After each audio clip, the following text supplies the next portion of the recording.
Do I have everybody's attention now?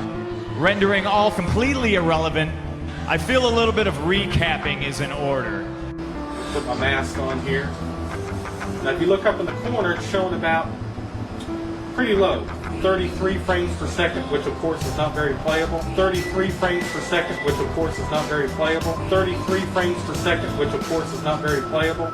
So it's about 6. And yet, once again, another reason not to pre-order games, Mafia 3 on PC. Let me put my mask on here because 30 frames per second is not very playable. Hell, to me, it is unplayable. So, if you've been living under a rock and you don't know what's going on, apparently Mafia 3 is a disaster on PC. Not to say it's worse than the console counterparts, but it's equal, and it should not be equal. It should always be way, way, way more.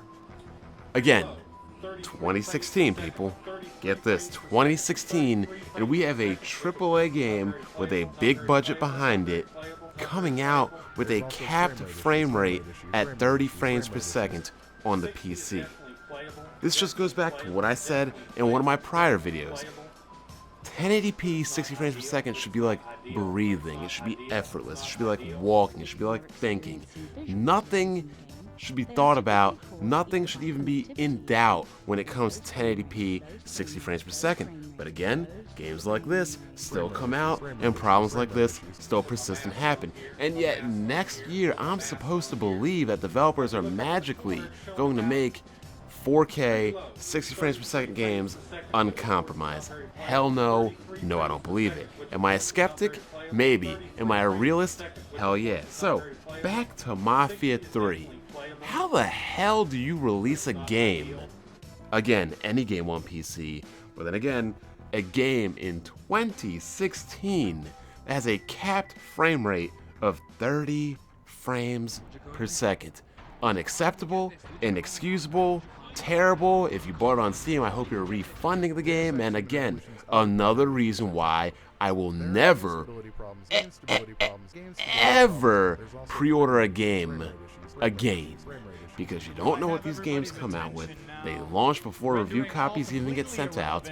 You get the game, problems, bugs, online, crap like this, settings. It's just totally and completely embarrassing. And I know people say I never have anything bad to play about PC or bad to talk about PC. One of the reasons why I rarely have things to say badly about PC is because I am a smart consumer. Problems like this that happen, I don't usually encounter because I wait. I wait for a review. I wait for somebody I trust to have a hands-on impression or hands-on with a game. So I don't really go into any of these pitfalls because I try to educate myself and go in preemptively so I know what to buy and what not to buy. That doesn't mean that these things don't happen, that these things don't exist, because again, like Rev said, I don't care if it's the PC's fault, if it's AMD's fault, if it's NVIDIA's fault, if it's the developer's fault. I don't care whose fault it is. The end result is the only thing that matters. And the end result of this game is that it is not up to par with PC gaming standards of 2016, let alone 1999. Now, again, if I'm a gamer, if I'm a PC gamer at least, I would not support this game. I would never throw money at a developer that makes a game this lazily. Period. Not until it's fixed. And even when it's fixed, I will definitely be getting it, if I decide to get it, at a lower price or at a Steam sale price. Whatever. That's it.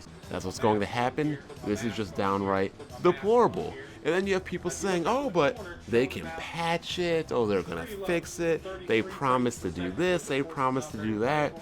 Bottom line is this.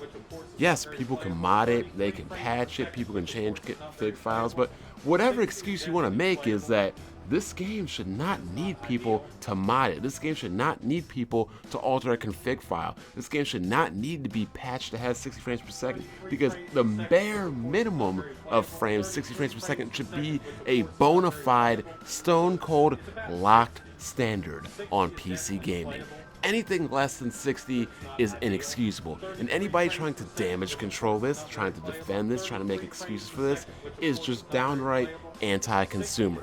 I pay for my games, I pay money, my own hard-earned money, so when I pay for something, I expect it to at least meet the minimal standards set prior by PC gaming. And if it doesn't, well then guess what?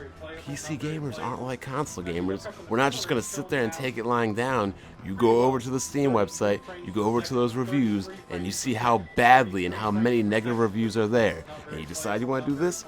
Fine. Steam users, PC users are not only going to return your game, they're going to hurt your wallet by not buying the game, and they're going to hurt your wallet by speaking out against your game. Definitely playable, but it's not ideal. But it's not ideal. But it's not ideal. It's not ideal.